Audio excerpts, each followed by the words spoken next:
Bonjour les passionnés de voyage hors saison et loin des foules. On part dans le sud de la France et on se partage entre PACA et Occitanie. Certaines de nos sorties en VTT sont des succès, d'autres ne mènent pas au but, mais tous nous amusent. Nous sommes quelques jours en Camargue et avec nous le Mistral.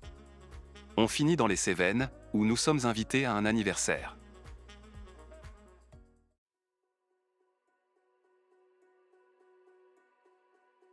Nous partons ce 26 octobre 2023 en direction du sud de la France.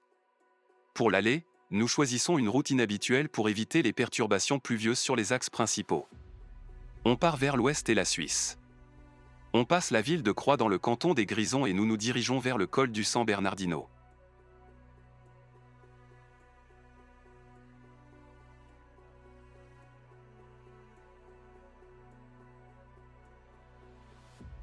On reste la plupart du temps sur la voie rapide pour avancer plus vite. Ici, dans les gorges de Viamala à la hauteur de Tsilis, nous prenons l'ancienne route pour être plus près des éléments.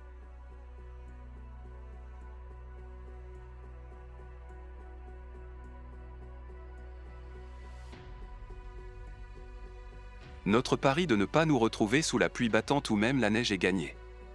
En montant vers le col du San Bernardino, nous voyons du ciel bleu et le soleil. Il fait sensiblement froid.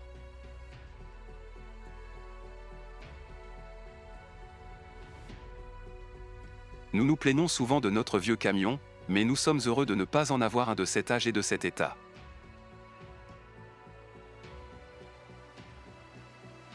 Malheureusement, nous ne filmons pas beaucoup de cette allée en France ni durant les congés d'ailleurs.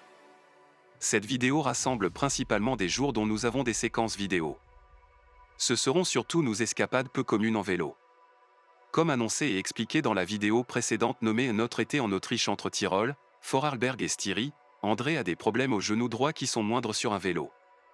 Mais cela nous fera découvrir d'autres lieux. On s'arrête une première fois au bord du lac Majeur en face des îles de Brissago, c'est encore en Suisse. Alex saute dans l'eau. On prend un peu plus de temps dans le village de Canobbio. Les prix sont plus abordables en Italie, surtout si on veut juste prendre un café. On voit que la saison morte a commencé ici, beaucoup de magasins sont fermés et il ne reste que quelques rares touristes. Nous dormons une première fois dans les montagnes au nord de Bielle. Nous franchissons le col de Montgenèvre pour foncer sur Briançon. On y a deux adresses, la boulangerie Oro Bianco pour le meilleur pain de la région et un supermarché pour le repas du soir. La boulangerie Oro Bianco fait aussi des merveilleuses pâtisseries comme ce Paris-Brest. Nous passons la deuxième nuit près du lac de Rame comme déjà bien souvent.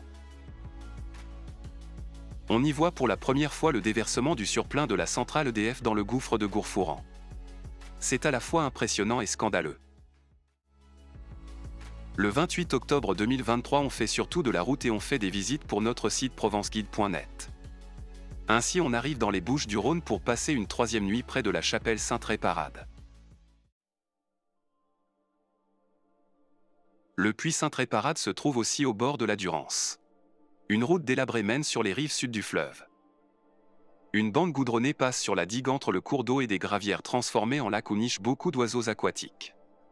C'est ici que nous déballons nos vélos avec le but de voir la Durance. Les accès aux gravières sont ouverts, mais les berges n'invitent pas à la baignade. On peut aussi s'attendre à de la ferraille sous la surface de l'eau. Le bain est donc à éviter.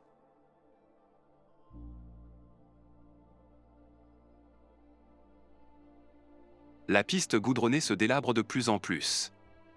Elle a dû servir du temps de l'extraction du gravier. Le portique franchi côté sud est très prohibitif, mais il doit y avoir un autre accès car nous voyons des voitures plus grandes plus loin devant.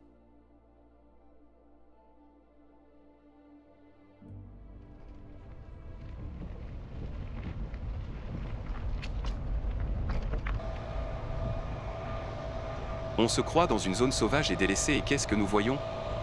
Quelqu'un s'affairait avec une souffleuse à feuilles pour nettoyer la route. Nous n'y comprenons rien, tellement c'est déplacé ici. Il lui reste en tout cas encore du travail. La surface dure disparaît peu à peu, enfin nous arrivons dans un terrain un peu plus propice à nos VTT.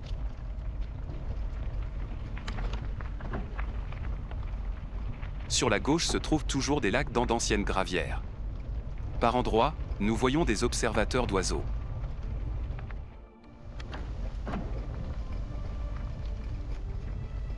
La route commence à onduler de manière plus prononcée. Il y a aussi des petites montées et descentes. Ces irrégularités se créent quand les voitures cherchent à éviter des bourbiers. C'est franchement plus plaisant en VTT. Tu auras remarqué que nous n'avons toujours pas vu un bout de la Durance.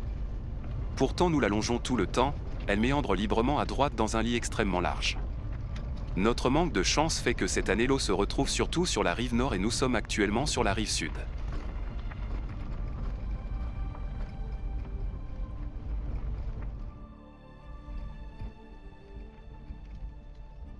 La piste devient de plus en plus chaotique et les sections de sable sont parfois très molles.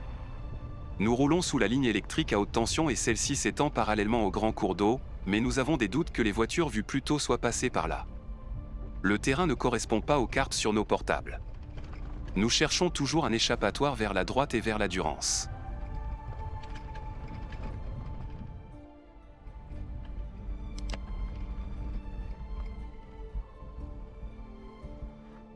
Au bout de 7 km, nous essayons donc une piste sablonneuse et plus embroussaillée sur la droite.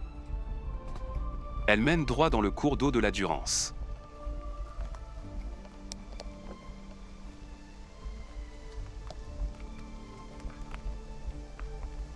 Nous avons une carte OpenStreetMap et aussi des photos satellites de Google Maps et de Géoportail, mais toutes ces sources n'affichent pas la situation actuelle d'octobre 2023.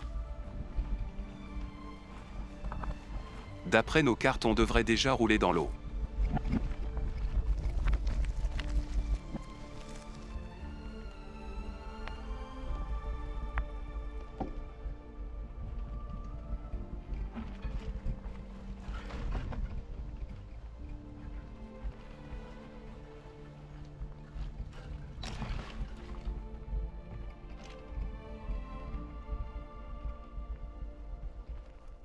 Les grands arbres à l'horizon sont clairement sur la rive nord et l'eau doit se trouver devant. Pourtant la piste commence à disparaître de plus en plus. Nous décidons de continuer tant que nous pouvons rouler.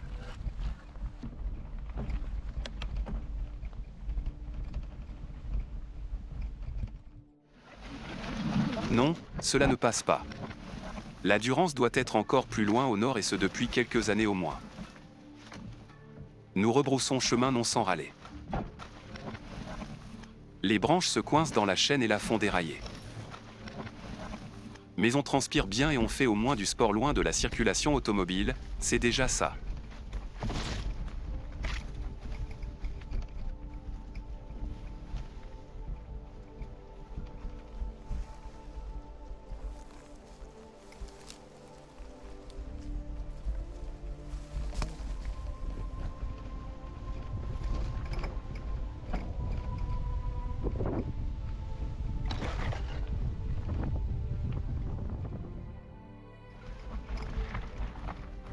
Le gros gravier est presque plus dur à franchir que le sable.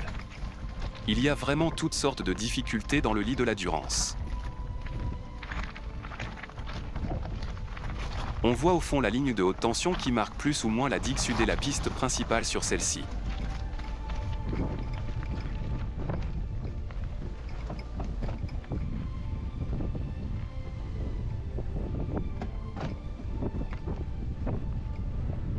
Le vent redouble d'intensité. Quelque orage semble se préparer.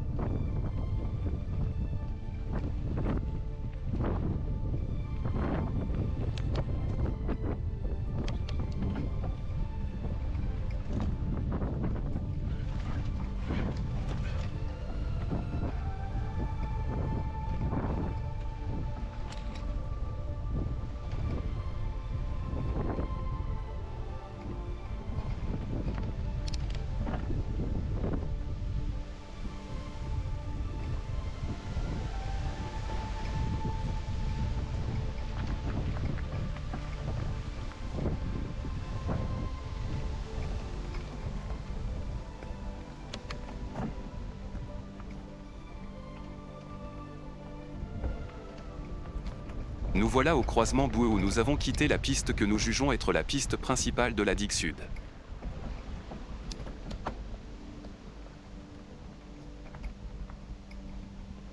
On y prend à droite car on veut faire une ronde en passant par Saint-Estève-Janson. Ce sera cependant en partie en bordure de route.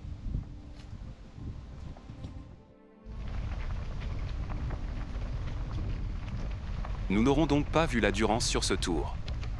Ce sont des choses qui arrivent quand on ne planifie pas intensément une sortie. Nous nous dépêchons de rentrer car le vent redouble et ici dans le sud c'est toujours annonceur d'orage. La pluie commence à tomber quand nous sommes à la voiture et elle redouble d'intensité quand nous nous y sommes enfin mis à l'abri. Nous voilà le 31 octobre 2023 à l'embouchure du Rhône et donc en Camargue. Après la pluie suit le beau temps, mais ne nous détrompons pas, le ciel n'est bleu que grâce à un fort Mistral. On a certes cette fois-ci un peu mieux planifié notre tour en vélo, mais ce sera quand même un échec. Il nous est impossible d'affronter ce vent de face et encore moins de rouler quand il vient de côté.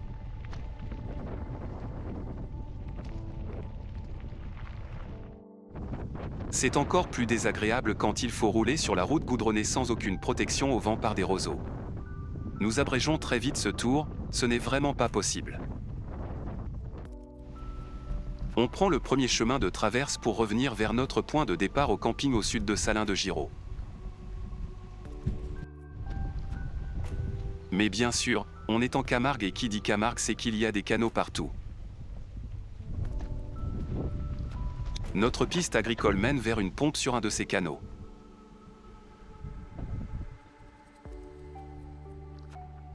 Nous voudrions y continuer tout droit. Il est cependant impossible de passer en vélo sur les vannes et encore moins sur le tuyau qui traverse le canal. De plus, la carte nous indique qu'il n'y a aucun chemin en face. On repasse donc sur le pont routier de la D36. La carte avec notre tracé GPX indique que nous avions initialement tenté d'accéder aux Salins, mais c'est complètement interdit sans autorisation spéciale à obtenir à l'office de tourisme qui est bien sûr fermé en cette saison. Comme on ne nous a pas laissé entrer aux Salins et comme le vent nous interdit de faire du vélo, on prend la voiture en direction de la plage de Piémançon. À la sortie de Salins-de-Giraud se trouve un monticule terreux sur la droite, c'est sans doute de la boue retirée des bassins salants. On y a aménagé un point d'observation des salins. On voit effectivement les bassins roses des crustacés qui rendent aussi roses les flamants roses. Au fond, les grands tas de sel.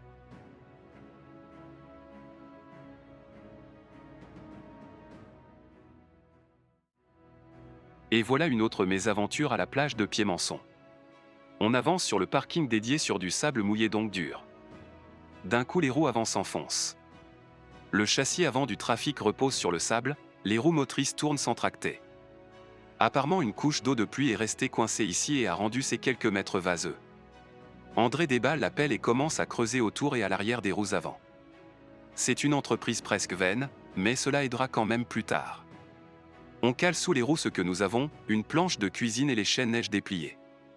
Bien que les roues accrochent ces pièces, elles glissent juste sous les roues sans que le camion ne bouge. André sait qu'il doit placer le cric des deux côtés pour soulever l'avant du camion, combler le trou et tenter de sortir ainsi. Pendant ce temps, Alex fait le tour des 4x4 garés sur la plage, mais ils sont tous aussi en train de tenter de sortir d'autres camping-cars encore plus embourbés que nous. Elle ramène cependant 4 franco-italiens pour pousser. Entre-temps, André a réussi à soulever une roue et à placer la planche de cuisine au-dessous. Le reste du chemin pour les roues motrices est pavé des chaînes et de tapis en caoutchouc. 5 personnes poussent côté capot et André tente de maximiser le couple en marche arrière sans faire déraper les roues. La caisse du camion vibre dans tous les sens. On sent qu'elle se détache du sable mouillé. Et d'un coup le camion sort du sable humide. André ne tente pas de faire demi-tour, il reste en marche arrière et tente de suivre sa trace de l'allée pour remonter sur l'asphalte.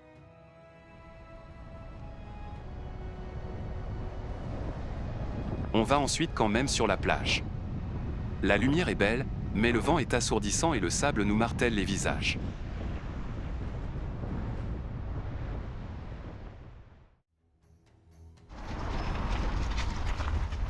Le 3 octobre 2023, nous avons passé le Rhône et nous faisons un autre tour en VTT. Cela commence de manière peu charmante au bord de la route. Mais nous retrouvons vite un chemin en terre qui nous secoue même un peu trop.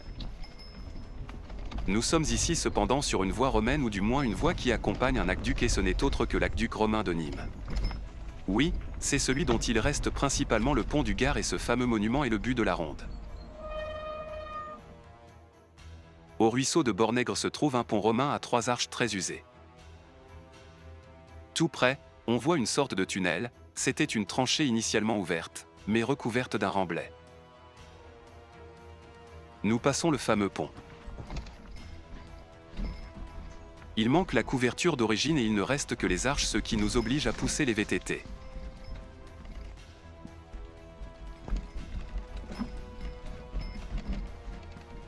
Par la suite reprend un chemin en terre.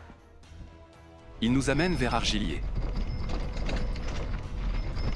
On s'est mis en tête de faire un peu de sport et de ne pas payer les prix exorbitants des parkings auprès du pont du Gard.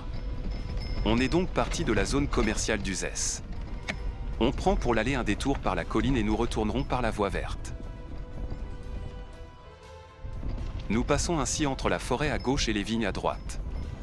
La journée avait commencé très belle, mais des gros nuages arrivent. On verra ce que cela donne.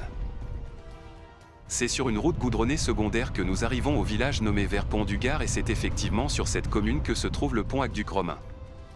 Après quelques soucis pour rentrer du rond-point dans le parc au nord du pont du Gard, nous tombons sur cette ruine moins connue du même aqueduc. Pour rejoindre le pont du Gard, nous n'avons maintenant plus que des chemins dans la garrigue. Ça roule, mais ça secoue aussi beaucoup. Plus on approche, plus il y a de la roche-mère. Dans le calcaire, c'est vraiment difficile en VTT. Nous marchons les derniers mètres. Voilà la vue que nous voulions avoir.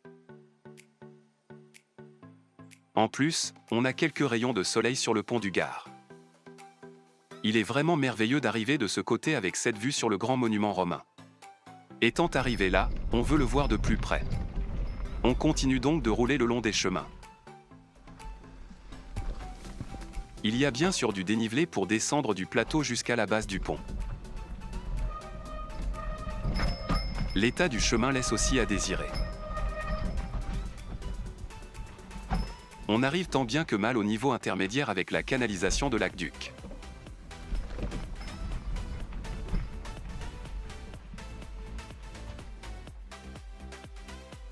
C'est au moins la 4e fois que nous sommes ici au pont du Gard, mais nous n'avons jamais passé du temps de ce côté car on arrivait toujours de l'autre côté avant. André est bien sûr aussi en train de chercher un chemin pour la suite.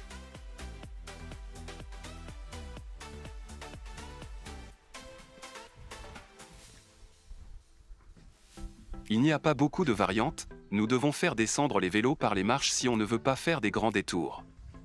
Cela fait du bruit et les gens sont surpris, mais personne ne se plaint.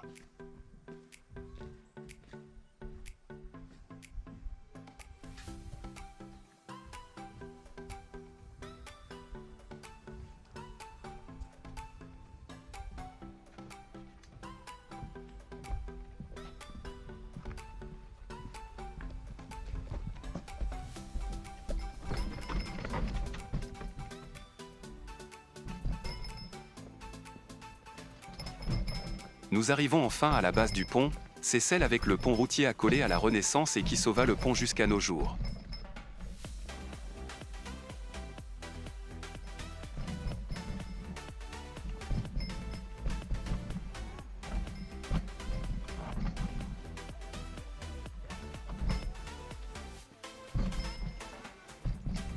Le monument est bien connu, on est début octobre par météo moyenne et il y a pourtant plein de monde.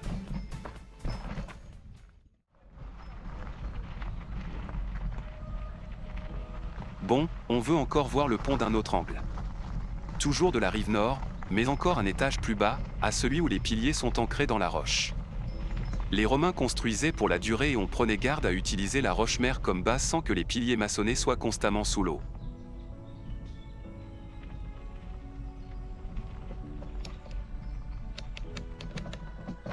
Il y a des chemins plus directs pour descendre, mais comme nous sommes en vélo, il nous faut faire un plus grand détour. Le genou d'André fait un peu mal et il reste encore tout le chemin retour à pédaler, il tient donc à le ménager au maximum en marchant le moins possible.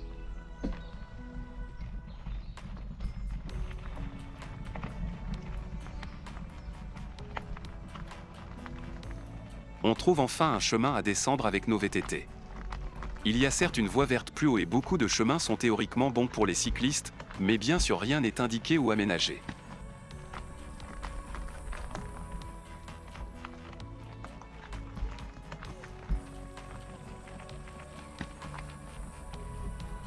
Même les gens à pied courent dans les bois sans but précis et on nous demande souvent le chemin pour une bonne vue sur le pont. Nous les renseignons comme nous pouvons.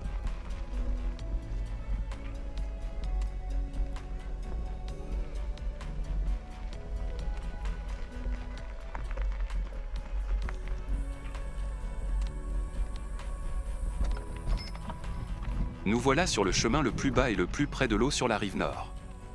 On voit que nous nous sommes distancés du pont, il faut donc y retourner.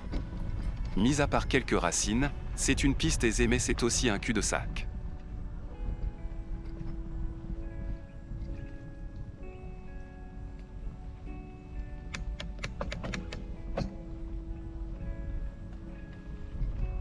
L'avantage du vélo est que l'on peut vite s'éloigner ou chercher des vues alternatives. Et on est quasiment seul dès que l'on s'éloigne des sentiers battus. C'est très banal, mais on reste à chaque fois agréablement surpris de ces effets secondaires du vélo.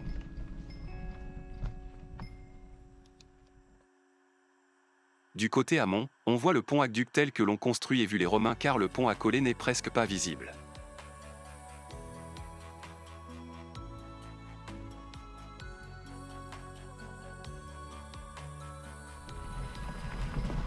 Nous profitons des derniers rayons de soleil et nous revenons par les mêmes pistes au niveau piétonnier du pont du Gard.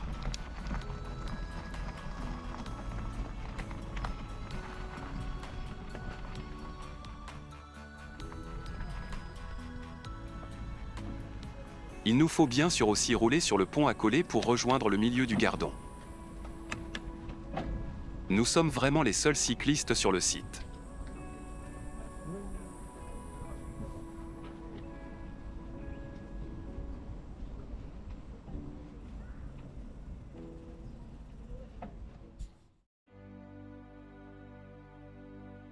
Le monument nous fascine toujours autant, nous reviendrons sûrement encore plusieurs fois ici.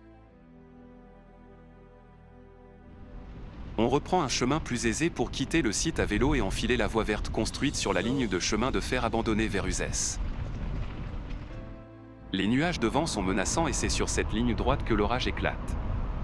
Il n'y a aucun abri, on revient complètement trempé à la voiture. Nous sommes en France parce que nous sommes invités à un anniversaire dans les Cévennes et plus précisément sur le causse de Blandas. Le lendemain de la fête, il faut bouger un peu, tous sont au moins un peu sportifs, même si on fêtait un cinquantenaire la veille. On vise un dolmen et des menhirs, mais le lendemain d'orage est très venté. Les températures ont gravement chuté. Nous sommes les seuls à vélo et donc plus rapides que les autres. Nous serons aussi les seuls qui verront les sites mégalithiques car les autres font demi-tour avant d'arriver. Mais nous peinons aussi avec la tempête. Ici, il n'y a pas de piste cyclable, nous roulons sur la D113A qui n'est pas plus large que ça. Il n'y a quasiment pas de circulation. La route ne mène pas droit au but, mais on peut couper sur une piste agricole à travers les champs.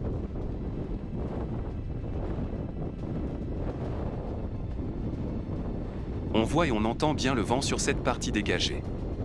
Les Causses sont connus pour leur climat rude et on en prend plein la figure ici.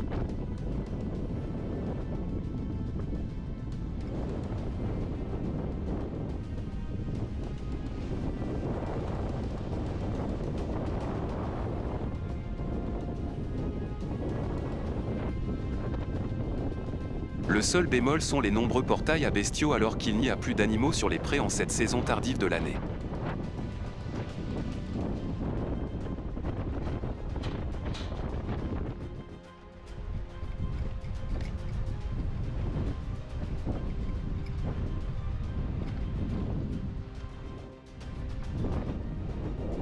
Nous voici au troisième et dernier portail qui nous ramène sur la route. Le dolmen n'est plus très loin.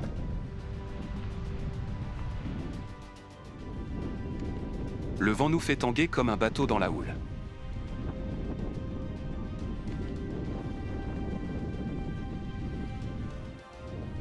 Et même en s'arrêtant, rien ne reste debout.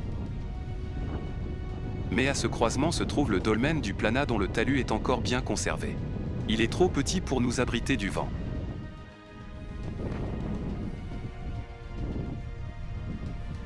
Nous continuons le long de la route pour voir les menhirs ou cromlechs de Pérarines.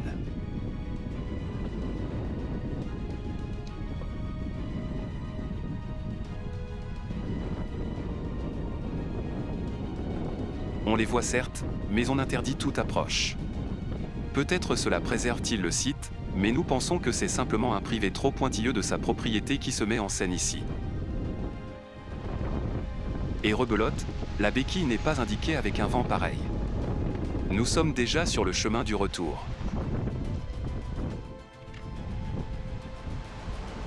Cette fois-ci nous avons le vent principalement de dos et la route est en légère descente. Mais nous avons froid.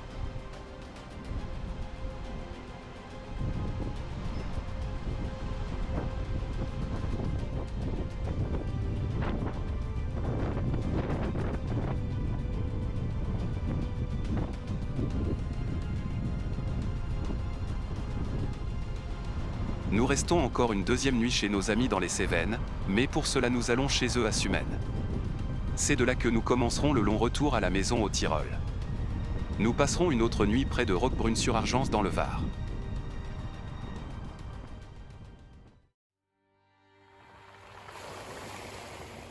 On a du retard sur l'horaire, mais on ne peut pas quitter la Côte d'Azur par un temps pareil sans nous arrêter à la plage du débarquement au Dramont. Il est méchant ce soleil en sachant que nous rentrons dans la grisaille. Les dernières secondes en France sur l'autoroute A8. Un dernier coup d'œil sur Menton juste avant d'entrer dans le tunnel frontalier. La vidéo suivante sera un peu spéciale, elle retracera toutes sortes de sorties en VTT autour de notre village au Tyrol. Des liens se trouvent à la fin de la vidéo et dans la description. À bientôt sur Voyage hors saison.